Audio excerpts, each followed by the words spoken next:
So earlier, I was trying to find a third belt of my 1996 Toyota Previa, and apparently it's got three accessory belts. One belt goes to the alternator, one belt goes to the supercharger, and maybe only the supercharger, and another belt goes to the power steering, power brakes, or the one with the alternator. I remember when my alternator went out and I had to replace the belts for the alternator, and my steering wheel went out as well. So for sure the alternator is connected to the steering wheel, power steering wheel.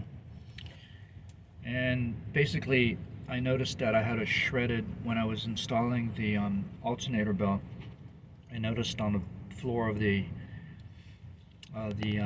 body frame, the engine frame, the bed frame, the bed pan, whatever it's called, floor protection bed pan. I noticed there was a shredded, really thin third belt, or I thought it was a third belt at the time, but I guess I kept going back and forth trying to think whether it was the shredded first belt, the alternator belt that had shredded, or it was some sort of other third belt. And after looking at diagrams online, I think it was like 2 parts to go or something like that, or Toyota parts. The Toyota FZ2 series or something like that engine requires 3 belts. So you have the alternator and power steering. Then I think you have the air conditioning and brakes, along with the idler pulley on each one. And then the third belt would be the supercharger, and I'm looking for the supercharger and I have no idea where it's located. I thought it was located here up in front somewhere, because that's where the air intake is, and I believe the supercharger, the turbocharger, spins around, and as it's spinning it injects or forces air into the supercharger. And I'm looking here, and I believe here right behind those hoses is a supercharger, but I'm not 100% sure if that is a supercharger.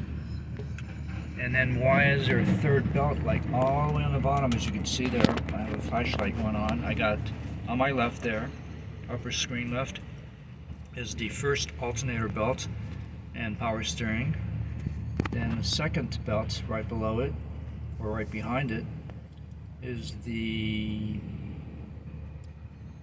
you got the drive shaft, or the drive train that powers all 3 belts, idler pulley maybe, and is that the air conditioning compressor?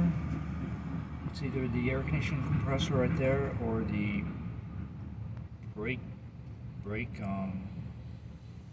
power brake. Is there such a thing as a power brake engine or motor? Not really sure. And if you look way down below, you'll notice, I'm not sure if I can see it here from this angle, you'll notice that there is a third belt all the way on the bottom there. That third belt, I believe, is maybe the supercharger belt. I don't know how they got that third belt in there. Maybe from the bottom part they were able to put the car on the lift. And I'm not sure if you can see that third belt all the way. Yeah, there it is right there, all the way inside there. I got pretty much my cell phone all the way down. I hope I don't drop my cell phone, but basically my cell phone is all the way down into that area, and I'm reaching about my elbows, basically touching the top part of the hood. And I'm not sure, you see that third belt there? It's got handwriting, it's kind of darker, and you could see the drive, I think it's called the power drive train, or the drive belt that powers all 3 belts. So you'll see there's 3 belts connected to that motor drive pulley, maybe, or power pulley. So there's that third belt there, and I don't know what that is attached to. It's like all the way at the bottom there. Maybe that's for the power brakes, maybe it's for the air compressor, cold air compressor.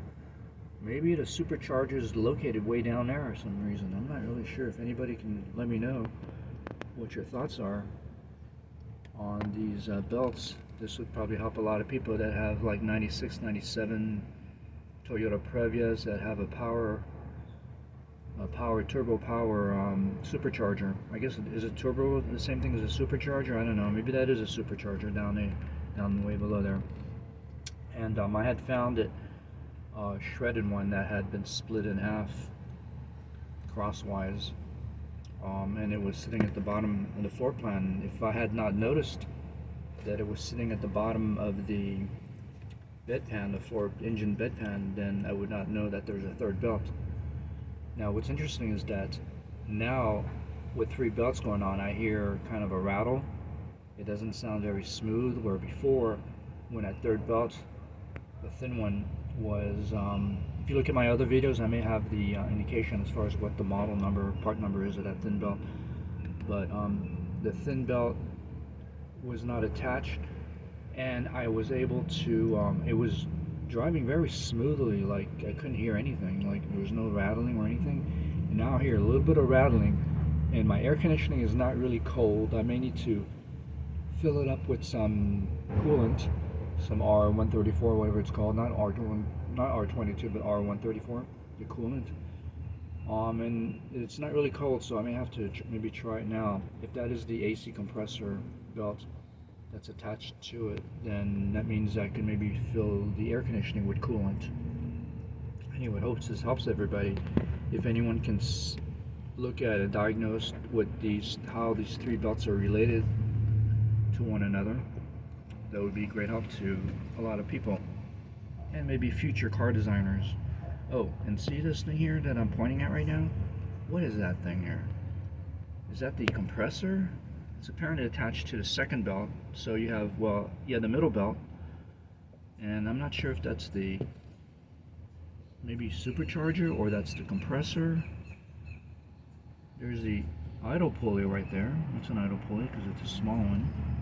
And apparently the idle pulley allows the tension to help out, and the idle pulley also helps maneuver the belts into certain configurations depending on how much space is available.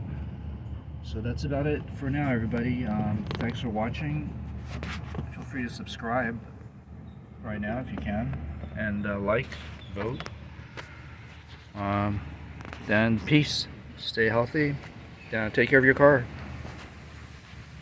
Bye.